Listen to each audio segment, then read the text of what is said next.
మంది స్టూడెంట్స్ ఉన్నారు, ఇంజనీరింగ్ స్టూడెంట్సే. మళ్ళీ ఇవి కాకుండా 10 CBSE స్కూల్స్. ఇంత పెద్ద సంస్థానం ఎట్లా తయారైంది? చెప్పండి మీరు. హార్డ్ వర్క్ చేస్తే, ప్లానింగ్ చేస్తే, కష్టపడితే, పాలు అమ్మితే, పువ్వులు అమ్మితే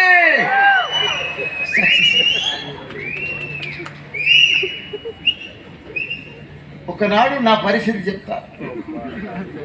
1976లో నా మ్యారేజ్ అయింది, March 19th. అప్పుడు నా ఏజ్ ఎంత? 23. అప్పుడు నా పరిస్థితి ఏంటి?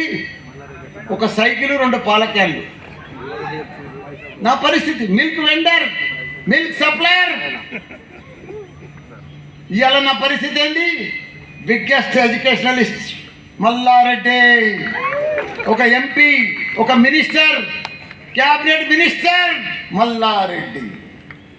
అంటే 47 ఏళ్ళల్లా ఒక మిల్క్ మ్యాన్ ఇవాళ ఒక క్యాబినెట్ మినిస్టర్, బిగ్గెస్ట్ ఎడ్యుకేషనలిస్ట్. ఎట్లా అయిండు? అదైతే అది పాలు అమ్మినా, పూలు అమ్మినా, బోర్వెల్ నడిపించిన, చిట్ ఫండ్ నడిపించిన, కాలేజీలు నడిపించిన, మెడికల్ కాలేజీలు పెట్టిన, సక్సెస్ అయినా, కష్టపడ్డా. ఇదంతా నేనేం మాయ చేయలేదు కదా, నేనేం బాబాని కాదు కదా, నాకేం ఫారెన్ ఫండ్స్ రాలే కదా, నేను ఇక్కడనే కదా. నేను 47 ఏళ్ళ ముందు ఎట్లున్నానో ఇప్పుడు అంతే ఉన్నా. ఇప్పుడు నా ఏజ్ రేపు September 9th నాది 71, 71. అయినా ఎంత స్మార్ట్ ఉన్నా చూడండి. ఇప్పుడు 71. ఇప్పుడు నాకు వచ్చే సెప్టెంబర్, ఇదేంట రేపు 9th, ఇలా 2nd కదా, సరిగా 1 వీక్ అయితే నా బర్త్డే.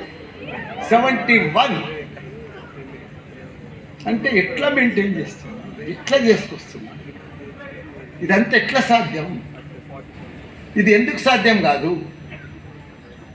ఎందుకు